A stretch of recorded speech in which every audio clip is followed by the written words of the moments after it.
Bonjour, bonsoir à tous mes fidèles auditeurs et auditrices du Channel Haïti en Action. Mon nom est Jenny Chéron, votre amie, votre sœur. Comme je vous l'avais annoncé, aujourd'hui, pour notre émission en français, j'ai une jolie princesse, la princesse Anniké Akilotan. Avec elle, nous allons discuter un peu sur... Nous allons faire ce qu'on pourrait dire un éveil de la conscience au niveau des Noirs en général. Je ne parle pas d'Africains, d'Haïtiens, mais je parle des Noirs en général. Alors, avant de commencer, je vais vous demander avec gentillesse de vous abonner, de partager et de liker, s'il vous plaît. OK? Alors, princesse Anniké Akilotan, je vous dis bonjour et bonsoir aussi. Si vous pouvez vous présenter au public du Channel Haïti en Action. Merci ma chère sœur Reine Jenny. Alors, Aïe Bobo. Aïe Bobo. À tous mes frères, mes sœurs d'Haïti.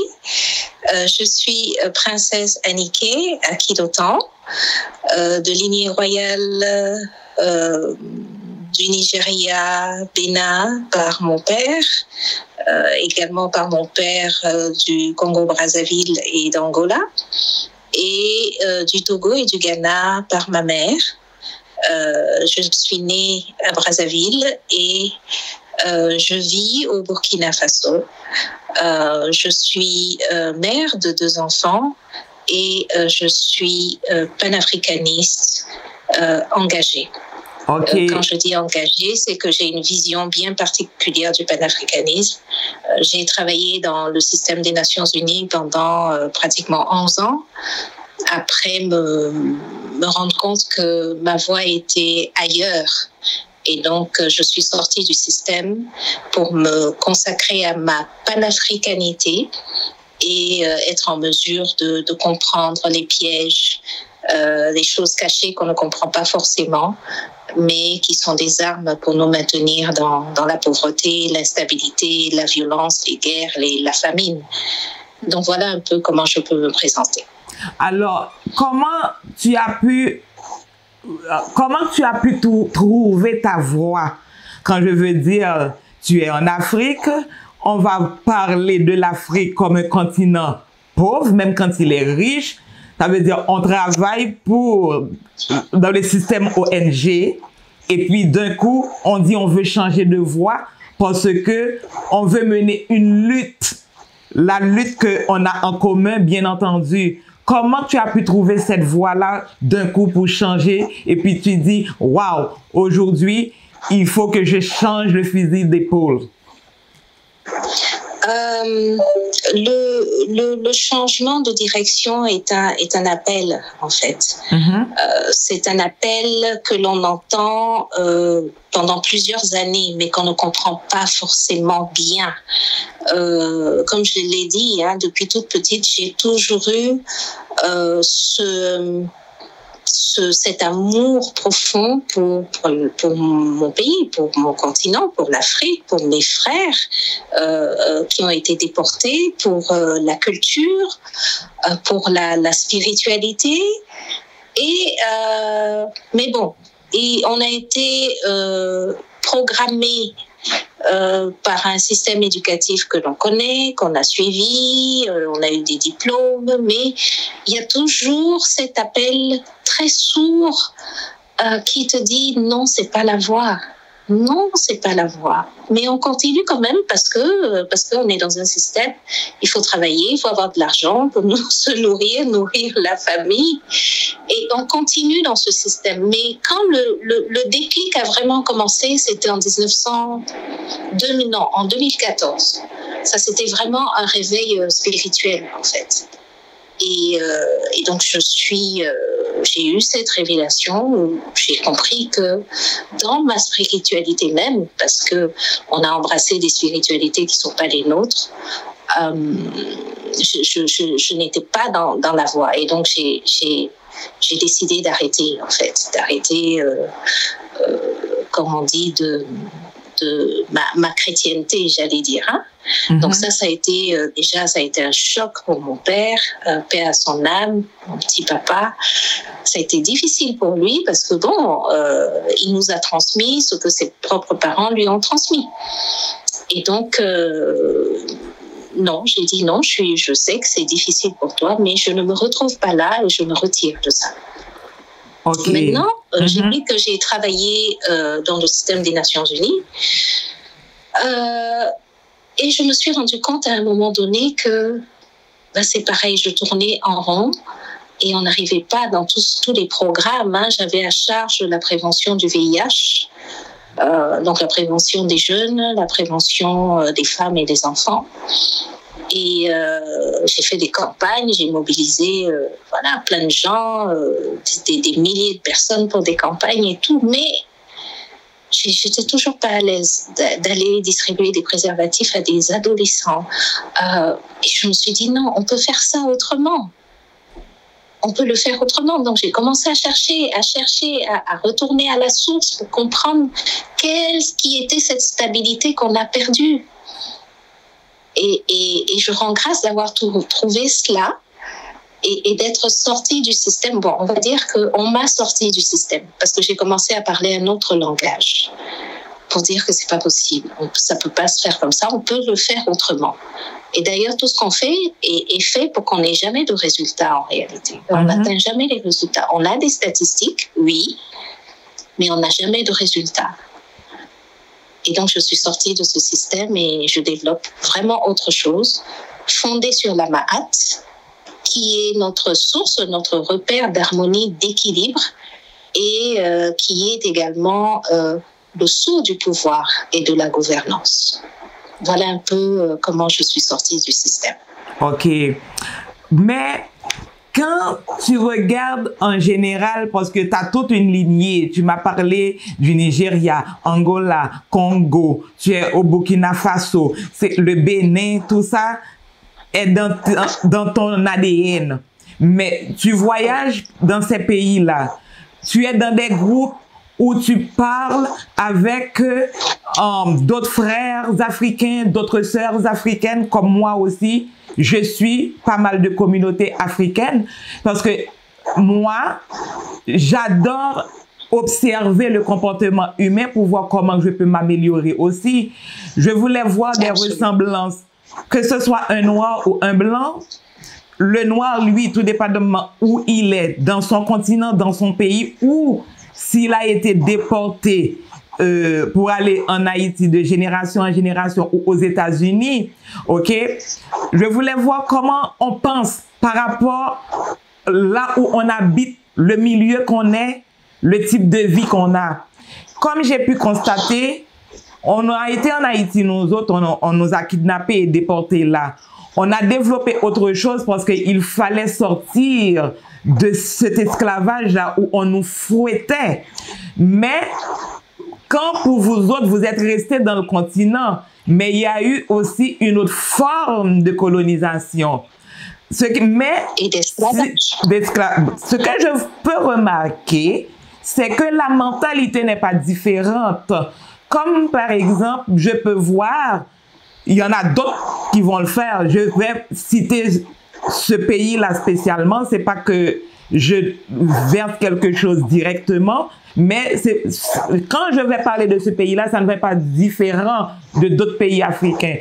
Parce que quand je vois certains Camerounais, ils sont très intellectuels et puis tu vois, ils ont une façon de penser quand ils disent espèce de villageois. Retourne au village. Tu as une mentalité villageoise. Puis j'ai dit, mon Dieu, chez moi, en Haïti, on le dit aussi avec d'autres mots. Parce qu'on le dit en créole, on le dit moun, mon. Moun pour personne, mon qui est le village. C'est-à-dire tu es venu dans la ville avec le village peut-être en toi, dans ton dos. Pourquoi le village est aussi, on le voit ainsi? Parce que tout simplement, le monde qui habite là n'a pas accès à l'eau potable, l'électricité, l'éducation ou la santé. On lui dit même qu'il pratique la sorcellerie au village. D'ailleurs, ce serait une autre émission, ce qu'on entendrait par sorcellerie, normalement. Mais cette sorcellerie-là, moi, que je vois dans les grandes villes qu'on pratique d'une autre manière, ou les Occidentaux pratiquent d'une autre manière, en fabriquant des armes de destruction massive, par exemple, en inventant des virus, n'est-ce pas? Mais comment tu vois le comportement des Africains même, toi qui vis dans le continent, qui vit avec eux, comment tu vois leur éveil, l'éveil spirituel, l'éveil de la conscience, là? Alors, pour parler de l'éveil de la conscience, il faut comprendre que aussi bien que vous, nos frères qui ont été déportés que nous, parce qu'on ne parle pas aussi de ce que ceux qui sont restés ont subi, de ce par quoi ils sont passés. Je reviens juste à ce point qui est bien précis. Les populations qui ont été déportées, on le savait, c'était des hommes valides, des femmes jeunes. Donc ceux qui sont restés, c'était donc des vieillards et des enfants. C'est-à-dire que on a arraché toute une génération et on a laissé deux générations intermédiaires sur place. Donc très vulnérables, parce que des vieillards et des enfants. Je vous donnerai le témoignage d'une de mes grand-mères, qui, elle, devait être déportée, mais qui a été retenue en prison. Bon, bref, ça fera l'occasion d'un autre débat. Et donc, on a donc subi un formatage, une déprogrammation et une reprogrammation, parce que les chefs de village ou les rois ou les chefs coutumiers ont été les premiers à être brûlés vifs au centre du village pour faire comprendre à la population que si vous ne faites pas ce qu'on vous dit, vous allez subir le même sort. Des bras, des mains ont été coupés, et c'est à ce moment-là, je pense que le curetage qui a été finalement légalisé quelques années, centaines d'années ou siècles après, tire sa source parce qu'on a arraché du ventre des femmes enceintes leur bébé. Donc, on a été formaté dans cette culture de peur. Ce qui fait que beaucoup d'entre nous avons été baignés dans cette culture, même en étant de famille royale ou pas. Être à l'école des Blancs, être comme un Blanc, manger comme un Blanc, s'habiller comme un Blanc, ça finit par devenir un signe extérieur de bien-être, de richesse, de tout ce qu'on veut. Et donc, on a été formaté par cela. Et donc, l'éveil des consciences aujourd'hui, même par rapport à la religion, l'éveil des consciences aujourd'hui se fait. Mais d'un pays à l'autre, la maturité n'est pas la même. Même dans la même maison, moi, je peux dire que je ne suis pas au même niveau que mes frères, par exemple. Parce qu'ils n'ont pas encore compris ce que moi, j'ai compris. Et des fois, c'est dans les débats, on se rend compte qu'on n'est pas au même niveau. Mais il faut prendre le temps. C'est la connaissance, le partage que nous sommes en train de faire aujourd'hui qui va nous permettre d'avoir les clés et les stratégies pour être en mesure de toucher exactement là où il faut toucher l'autre dans sa conscience pour qu'il se dise « Oh, il faut que je change quelque chose. Il y a quelque chose qui ne va pas. » Et donc, oui, ces gens de stéréotypes, les gens du village, c'est pour ça qu'on a les rois, ont fui leur village et ont même peur de retourner dans leur village parce qu'ils ont cette programmation que le village est lié à la sorcellerie.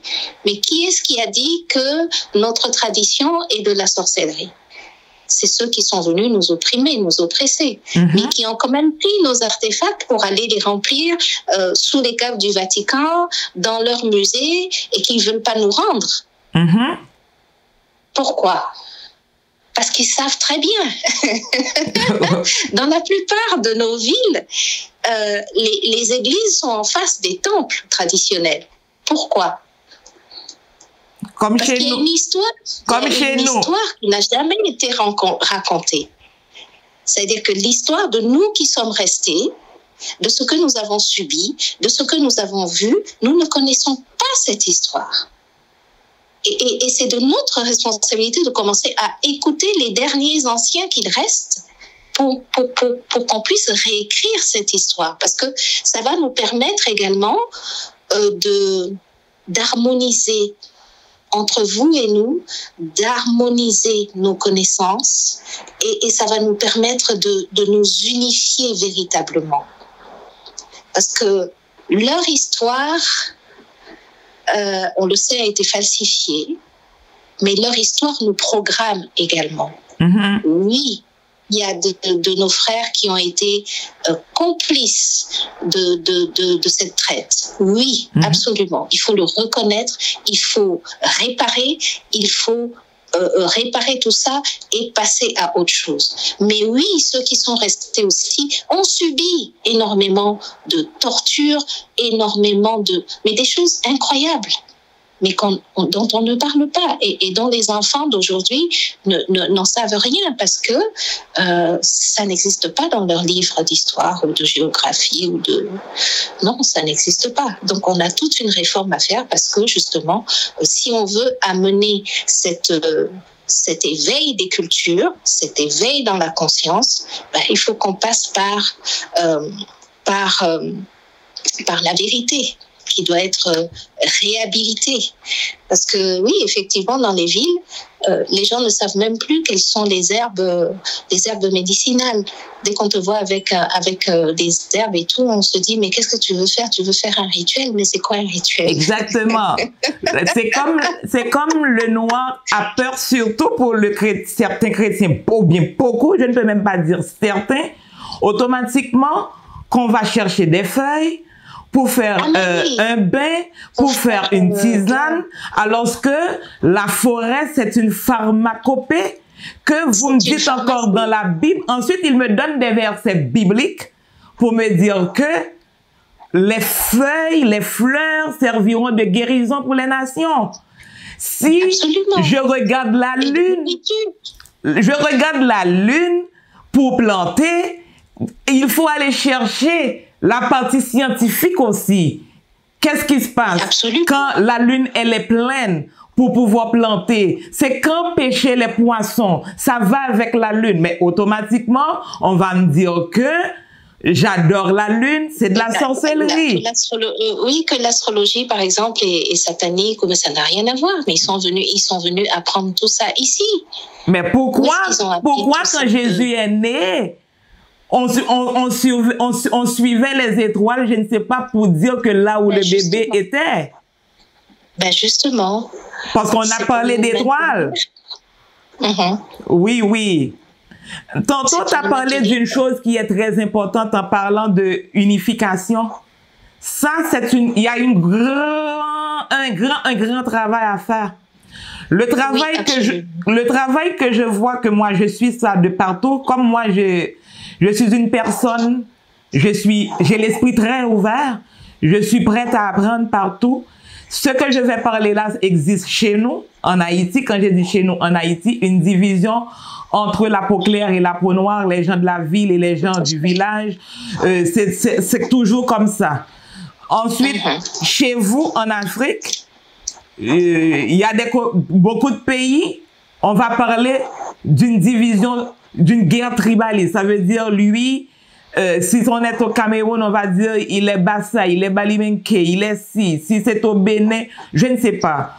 Quand on va prendre ici, là où je suis, au Canada précisément, quand les Noirs se rencontrent, tu vois le Noir arriver, peut-être tu ne sais même pas est-ce qu'il est haïtien, est-ce qu'il est martiniquais, est-ce qu'il est ivoirien, est-ce qu'il est béninois. Quand il commence à te parler, peut-être l'accent, on va faire connaissance.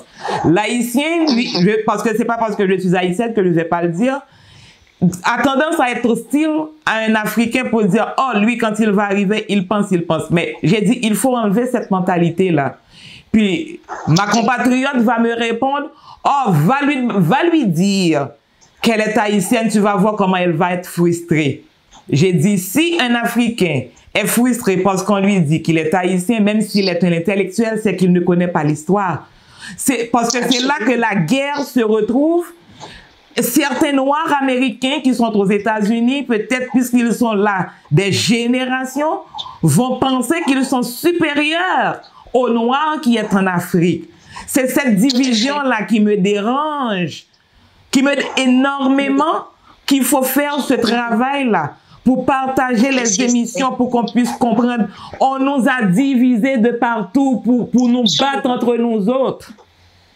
Absolument, parce que en réalité, je suis tout à fait d'accord avec vous, parce que c'est une division qui est entretenue depuis des siècles. Ils ont su trouver la faille pour que les frères se battent entre eux. Sinon, dans l'Afrique impériale, ce sont des choses qui n'existaient pas. Parce que le socle et le fondement de la société, le fondement sociétal, en commençant par celui de la famille, était basé sur l'Ankh. L'Ankh, donc l'ordre divin, la mère, le père et les enfants. Alors, mes chers auditeurs et auditrices, quand la princesse Anniké Akiloton vous dit l'Ankh, il faut voir la croix Ankh. C'est pas la croix que les chrétiens nous ont donnée. C'est tout à fait la matrice de la femme. Absolument. Je vous laisse parler, ma sœur. Parce que il ne peut de toute façon pas y avoir de royaume sans qu'il n'y ait d'utérus pour faire venir au monde les rois. Donc, la croix d'Ankh commence d'abord par cette matrice féminine. Et le symbole phallique masculin, le divin masculin, et la création, donc l'enfant. Et dans notre conception traditionnelle, il n'a jamais été question de lutte des uns contre les autres. Déjà dans le socle de la famille, puisque aujourd'hui la famille est éclatée, on a mis les hommes ou les femmes contre les hommes. C'est pour ça que le féminisme et tout le reste nous parlent de l'égalité des sexes. Mais un homme ne sera jamais une femme et une femme ne sera jamais un homme. C'est parce que le féminisme a pris une autre ampleur. On parle d'équilibre et chacun a son rôle à jouer. Déjà, au sein de la famille, on a tout explosé. Au sein de la famille. Donc, si au sein de la famille, il n'y a plus de socle, il n'y a plus de fondement, ça veut dire qu'au niveau sociétal, au niveau communautaire, il n'y aura plus rien du tout. Maintenant, je parle d'une autre croix. Quand il nous parle de leur croix du Christ. Vous avez parlé tout à l'heure des étoiles, des constellations. Mais nous connaissons des constellations. Et pour nous, la croix du Sud, qu'ils ont transformée en une autre croix que l'on a vénérée, qu'on vénère, qu'on continue de vénérer, mais la croix du Sud correspond à cette compréhension de la Ma'at et des lois universelles. C'est-à-dire que si tu sais que si tu tues, tu seras tué également, si tu sais que si tu mens, on te mentira, si tu sais que si tu triches, tu seras triché également, est-ce que tu oseras aller enlever le cheveu arracher la vie d'un de tes frères? Non. Et c'est ce que nous avons perdu. Parce que nous n'avons plus cette unité qui nous lie à notre divinité, à notre spiritualité. Nous ne sommes plus unis dans la spiritualité.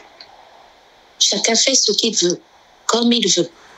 Tu peux tuer aujourd'hui. Aujourd'hui, tu te lèves, tu rends grâce à Dieu et tu te dis, ben non, mais je suis, je sais pas, djihadiste ou terroriste, je vais aller tuer mon frère. Ça a quel sens et quelle est la divinité qu'on honore? Mais ce sont des étrangers qui contrôlent cela et qui entretiennent le tribalisme dans certaines régions. Mais en Afrique de l'Ouest, on le voit peu parce que nous avons une tradition, par exemple ici, au Burkina Faso, on parle de la parenté à plaisanterie. On sait, par exemple, que les Mossi et les Peuls, ou les Mossi et les Dagara, le Mossi dira que le Dagara est mon esclave, par exemple. Ce n'est pas une manière de stigmatiser l'autre, non.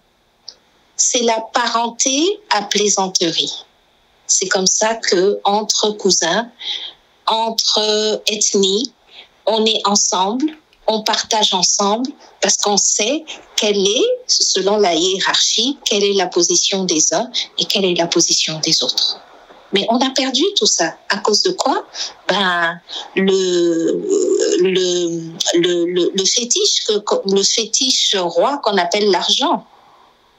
À cause de ce bout de papier, on a oublié nos traditions. On a oublié d'honorer nos divinités.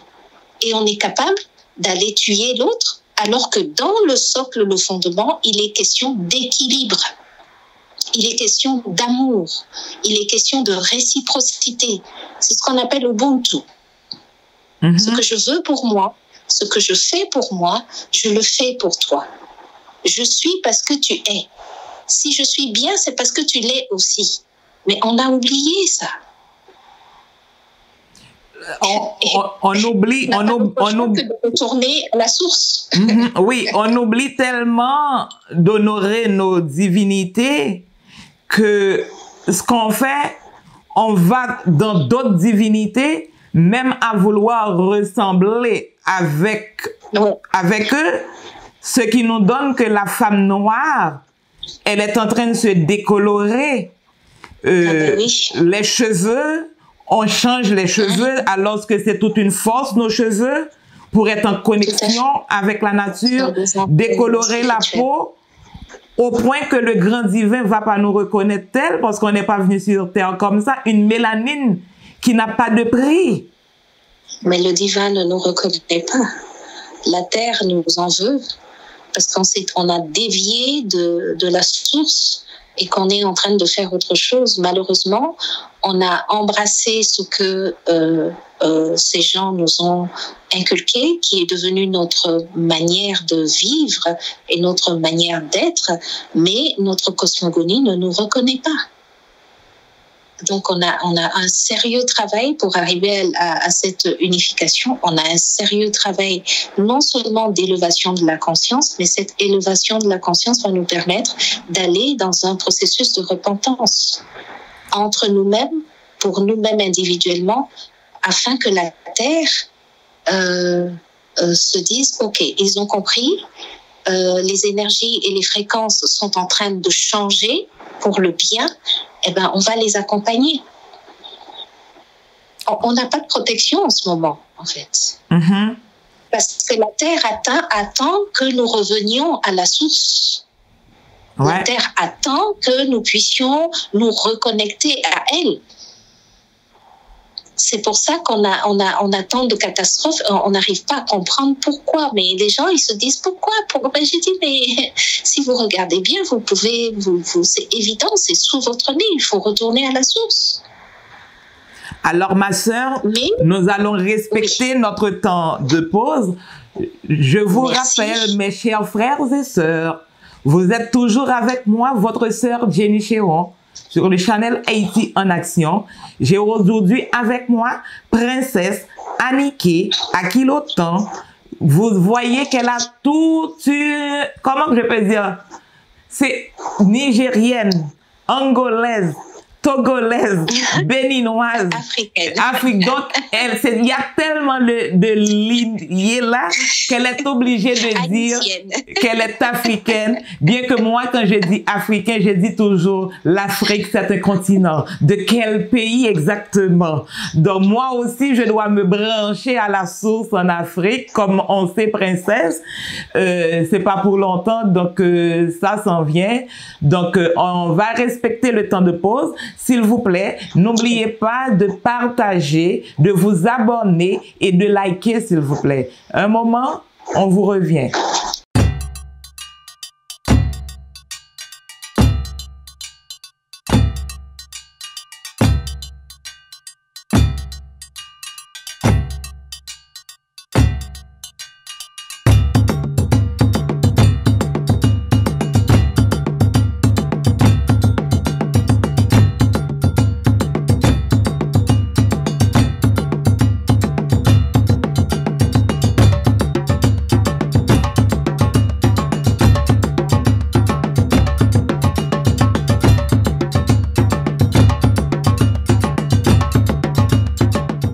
On est de retour. On a toujours avec nous la princesse Anniké Akilotan. Je ne sais pas si tu avais quelque chose que tu commençais à dire que tu n'avais pas terminé avant qu'on aborde un autre sujet, enfin dans le même courant, mais qu'on peut continuer, je peux dire. D'accord, merci. Merci à tous. N'oubliez pas de liker et de partager la vidéo. Pour soutenir la chaîne de notre sœur, parce que l'éveil de la conscience est ce dont nous avons besoin pour être en mesure de rebâtir et de nous reconstruire et prospérer. Nous avons parlé, nous étions en train de parler du fait que nous étions désunis.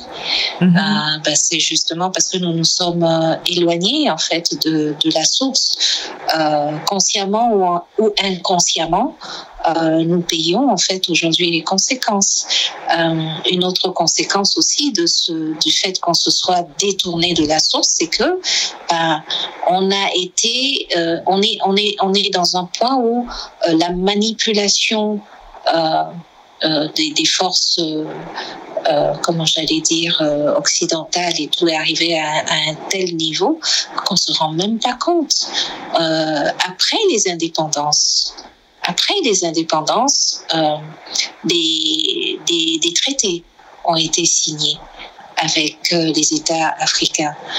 Je peux parler par exemple du traité de Rome. J'ai dit après, c'est plutôt avant les indépendances.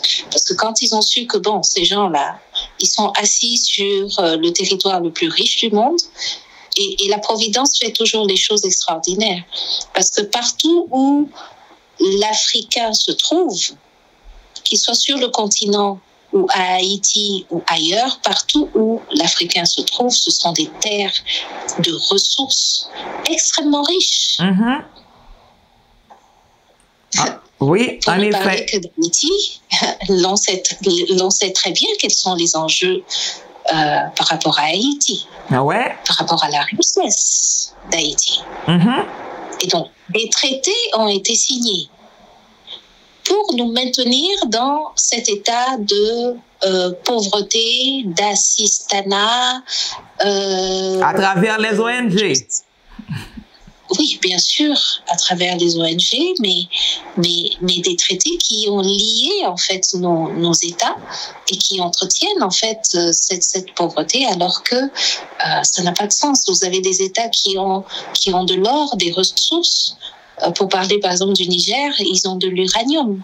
C'est eux qui fournissent cet uranium à l'Europe pour que l'Europe soit électrifiée. La France. Et eux-mêmes n'ont pas de courant. C'est-à-dire, il y a des aberrations, des comment j'allais dire, des paradoxes, mais qui sont pas évidents quand on ne s'élève pas dans la conscience, en fait. Il y a des nuances, par exemple, lorsqu'on vous dit, on fait de l'aide humanitaire, ou alors on envoie quelque chose par rapport à la sécurité alimentaire. Il y a toujours cette notion d'esclavagisme, de contrôle, parce que au lieu de promouvoir la souveraineté alimentaire, qui est celle d'automiser tout simplement les populations, de les rendre responsables de leur destinée, on dit non, on va envoyer des cargos quelques sacs de riz ou de je ne sais pas quoi. Quelques sacs de riz bien identifiés. Et quelquefois des sacs de riz OGM et tout ce qu'il faut, qui rendent encore plus les populations malades. C'est ça, ce système, en fait, dans lequel il faut qu'on se départisse. Quand il est question de prévention des jeunes, la contraception dans les écoles, contraception pour des adolescents ou des adolescentes, mais l'on sait très bien. On sait très bien de quoi il s'agit. De la dépopulation de l'Afrique. L'on sait très bien. Donc, l'éveil de conscience est extrêmement important, parce qu'à un moment donné, il faut qu'on se prenne en main, qu'on prenne nos responsabilités pour dire non, on arrête. On ne peut plus continuer comme ça.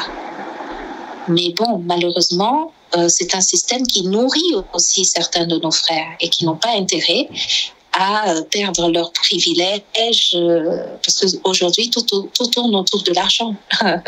Exactement. Il y a l'argent, il y a les visas. Ah là là. Alors, ma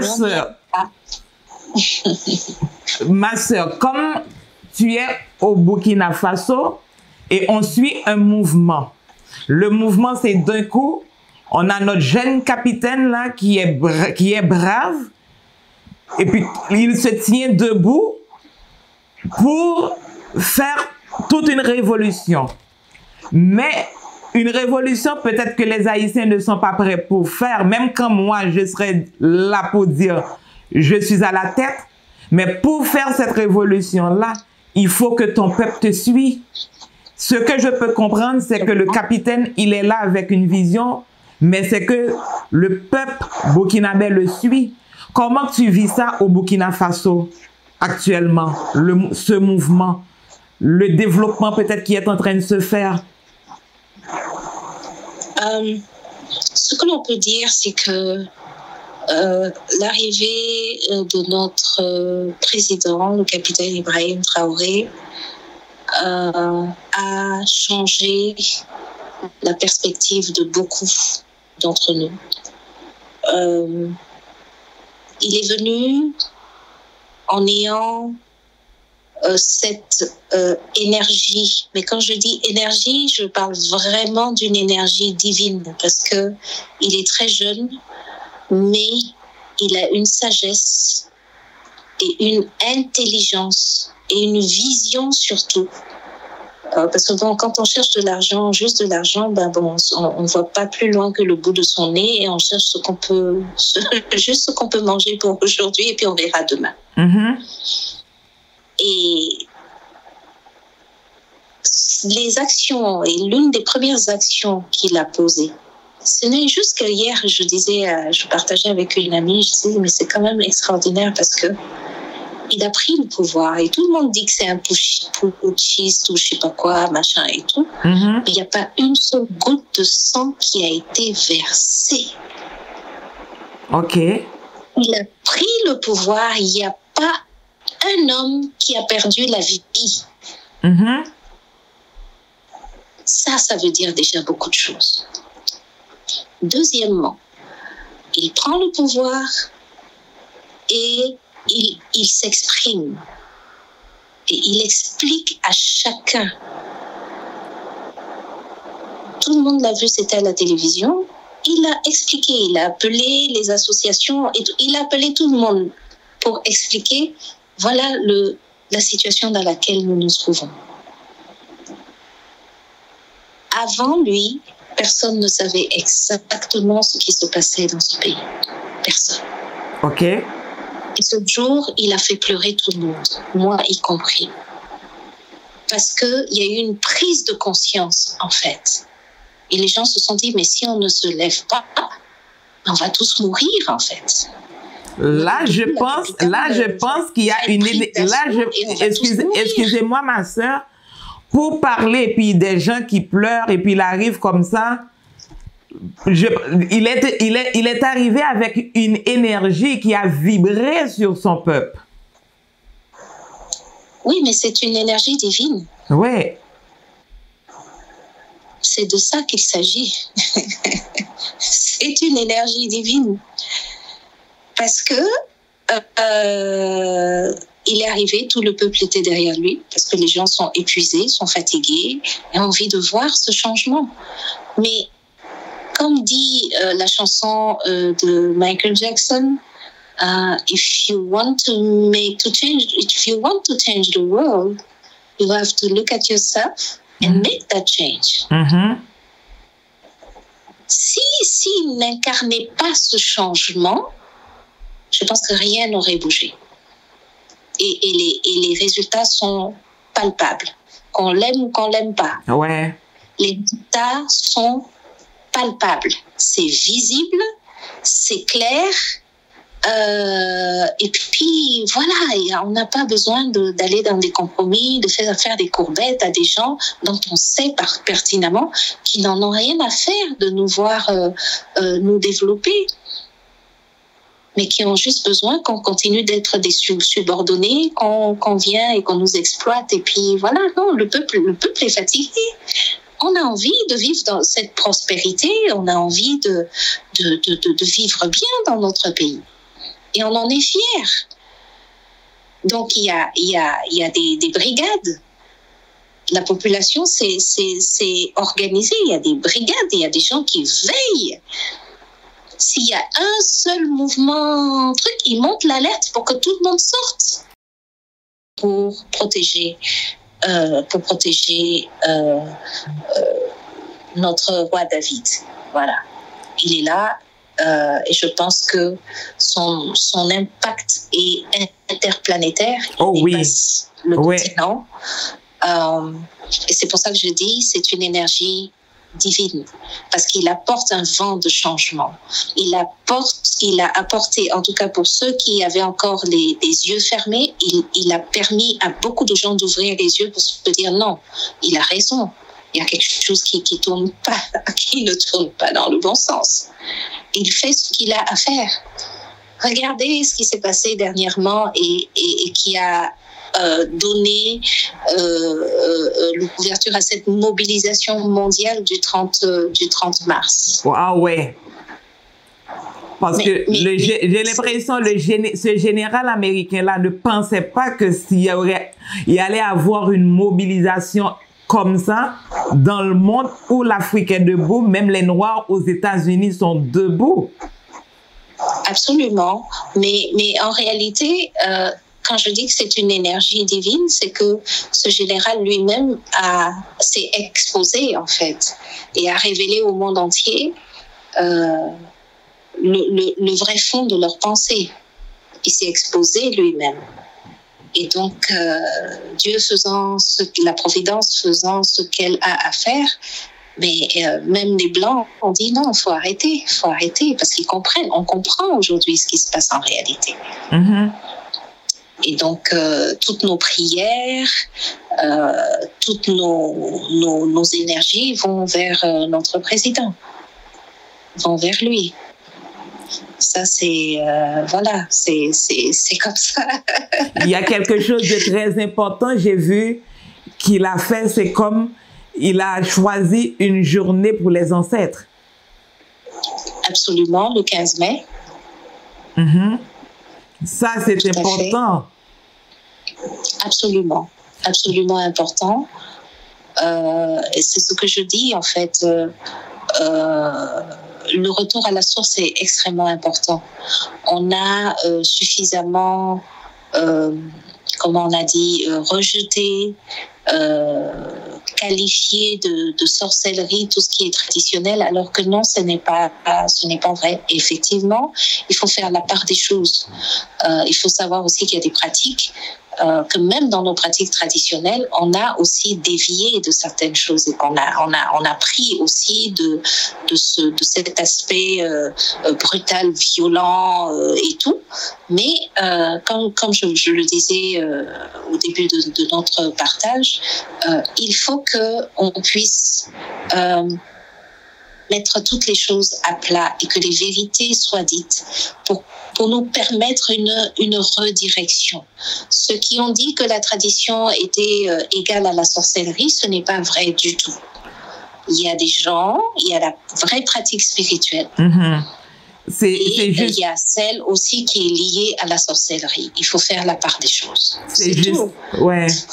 C'est justement ce que je regardais au Gabon pour l'investiture du président. C'est comme ils sont retournés à la source pour faire l'investiture, mais ça a donné tout un choc pour la communauté chrétienne. C'est comme on est en train de remettre le pays, je ne sais pas, à Satan, à la sorcellerie. Oui, mais c'est parce qu'ils ont été programmés pour croire ça, en fait, en réalité. Bon, mais c'est ça, en fait. Il faut arriver, justement, à vulgariser le type d'émission que nous sommes en train de faire là, pour que l'information puisse arriver à ceux qui ont tout oublié et qui pensent que la tradition est forcément égale à la sorcellerie.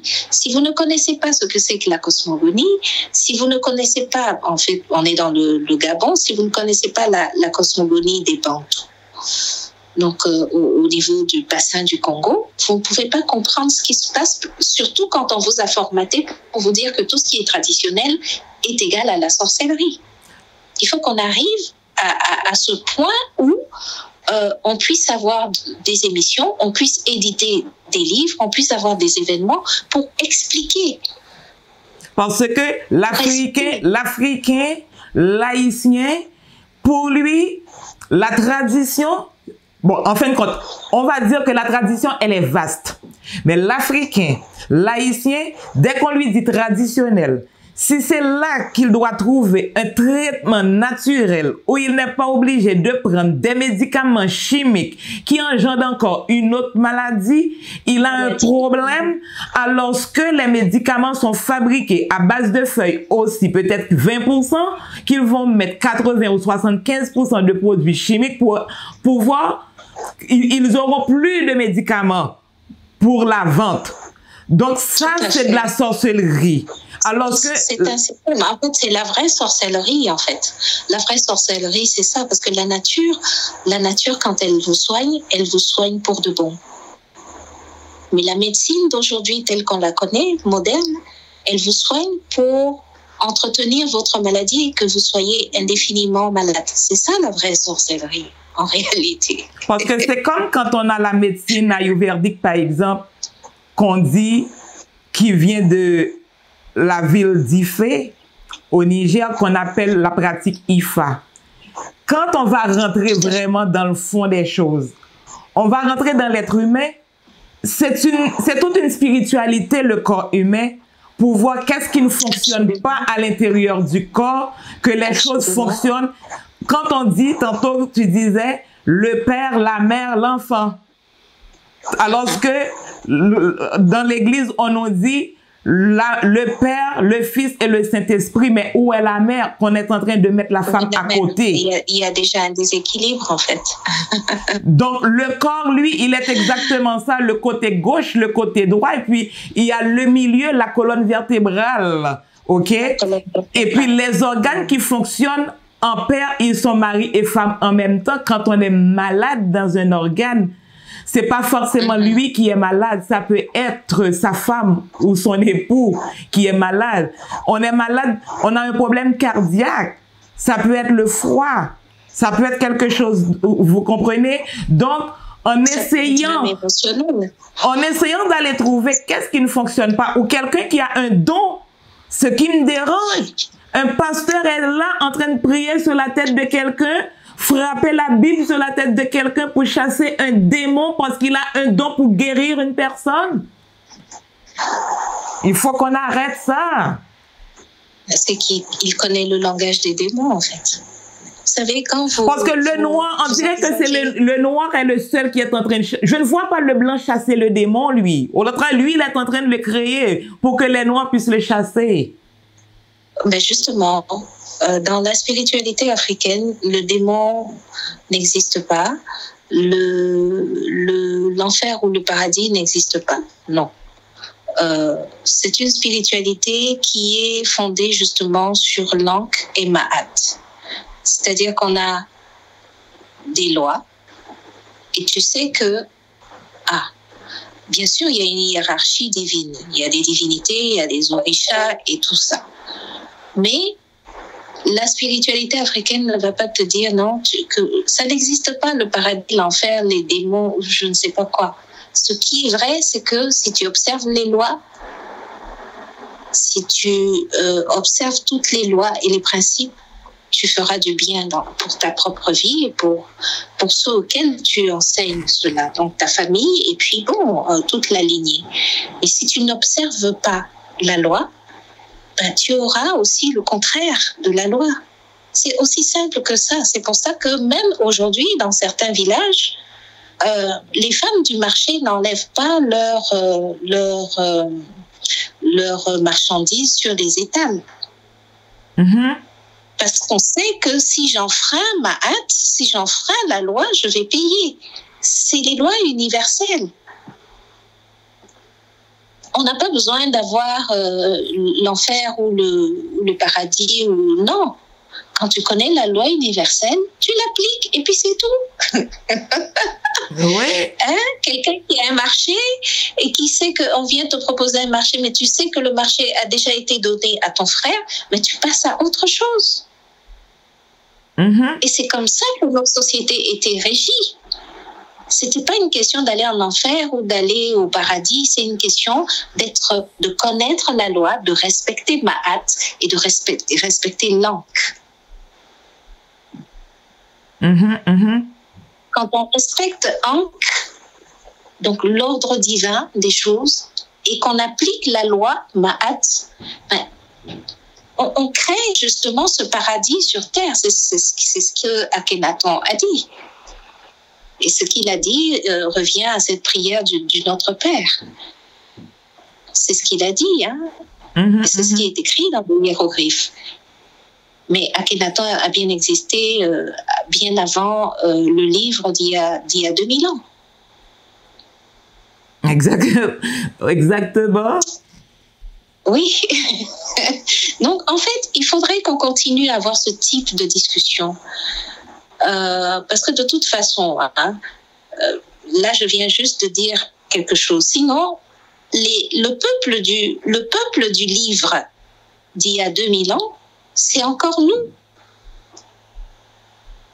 Mm-hmm. Ça, il faut qu'on arrive à finir à faire comprendre à nos frères que, mais vous parlez d'un peuple qui est je ne sais pas où, machin, mais en réalité, le livre ne fait que parler de vous. On a tordu certaines choses, on a gardé certaines choses, mais la plupart a été tordue pour que vous soyez complètement désaxés, déséquilibrés et à vous rejeter vous-même. Mais Shem et Kem, c'est nous. Quand je dis Shem, c'est les Hébreux, mm-hmm. les Hébreux bantous. Et Kem, c'est les Kémites, c'est encore nous. Et la seule option que nous avons aujourd'hui, c'est de nous unifier pour développer notre pays. Même le nom du continent. On a même changé le nom du continent. C'est comme on ne parle plus de Kemet ou du Katiopa, Kamit. Ben non. Al-Keboulan, non, il faut qu'on retourne à Al-Keboulan. Et Al-Keboulan, c'est d'abord un niveau de conscience. C'est d'abord un état d'esprit. Ma sœur, on doit vraiment continuer à faire ces sortes d'émissions où je n'appelle pas ça émission, mais c'est toute une éducation de montrer aux Noirs si vous voulez pratiquer la religion vraiment, c'est de savoir qu'il y a un être divin, il y a un créateur. Par contre, Absolument. dès que vous respectez déjà la nature, là, vous ne coupez pas un arbre comme ça. Vous savez, vous appréciez l'eau. Vous aimez quelqu'un. Si vous n'êtes pas capable de l'aimer, au moins respectez-le. Ça commence déjà à être déjà la religion d'abord. Mettez l'amour dans votre cœur, l'amour du prochain, l'amour de la nature. Admirez, comment je peux dire, vous avez le soleil, vous ne pouvez pas vivre sans ça. Vous avez besoin de ça, c'est l'éclairage du jour. On parle même de la vitamine D dedans. Tout ce qui est bénéfique pour le soleil, mais les gens se lèvent sans... C'est pas à l'église qu'on vous l'apprend. C'est pas à l'église qu'on vous apprend D'ailleurs, ceux qui nous ont apporté le livre d'il y a 2000 ans sont ceux qui polluent et qui détruisent l'environnement. C'est-à-dire qu'il y a tellement de paradoxes, il y a tellement de contradictions qu'à un moment donné, il faut qu'on se réveille. On n'a jamais rien fait en dehors de le respect de la nature, le respect du prochain. Ça, c'est la spiritualité africaine.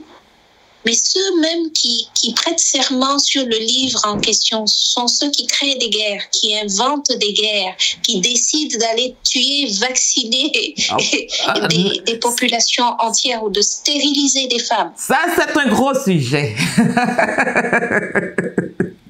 C'est un gros sujet. Ils prêtent serment sur le livre d'il y a 2000 ans. Alors, quand tu dis ça, ça me fait penser au grand roi, là, le monsieur Léopold Senghor qui disait « Évangélisez-les jusqu'à la moelle de leurs os ». Ils connaissent déjà Dieu. Ils ont déjà Dieu. Ils connaissent déjà Dieu. Donc, il fallait nous donner un autre Dieu.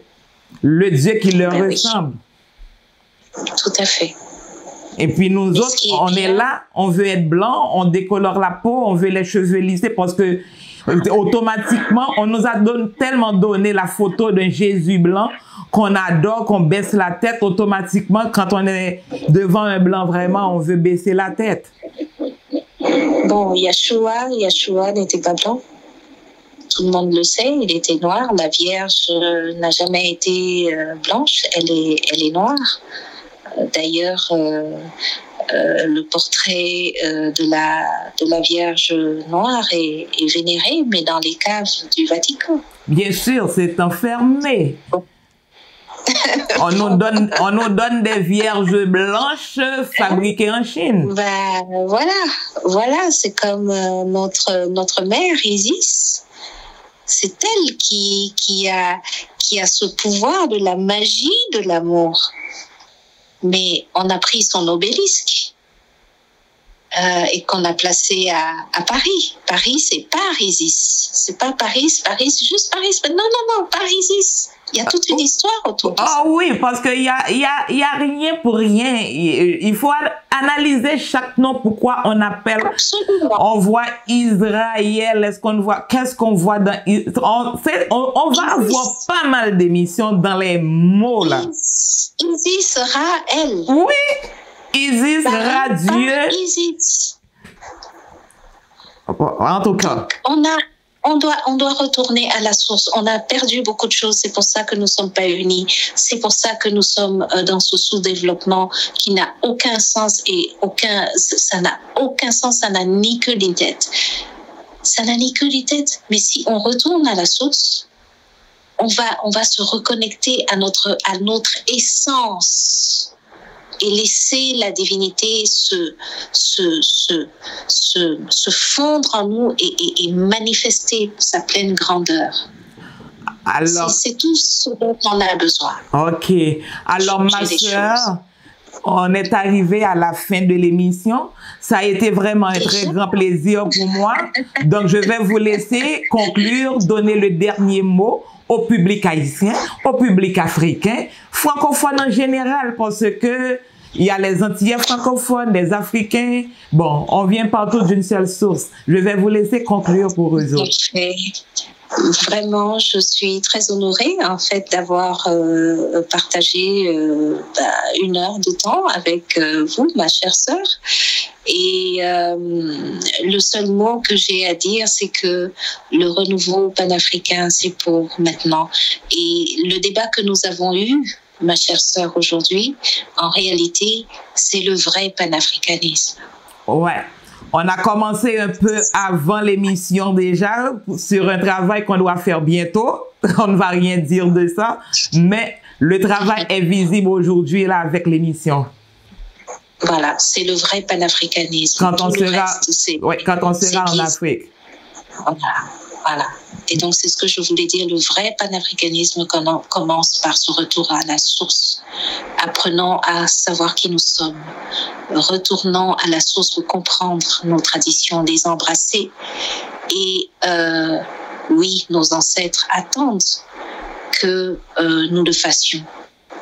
Ils ont fait des erreurs aussi. Ouais. Mais ils attendent et ils ont confiance en fait en nous parce qu'ils attendent que nous puissions corriger, que nous puissions faire ce qu'eux, ils n'ont pas pu faire. Parce que notre repentance à nous et notre réveil à nous leur permettra de demeurer enfin en paix et dans la lumière.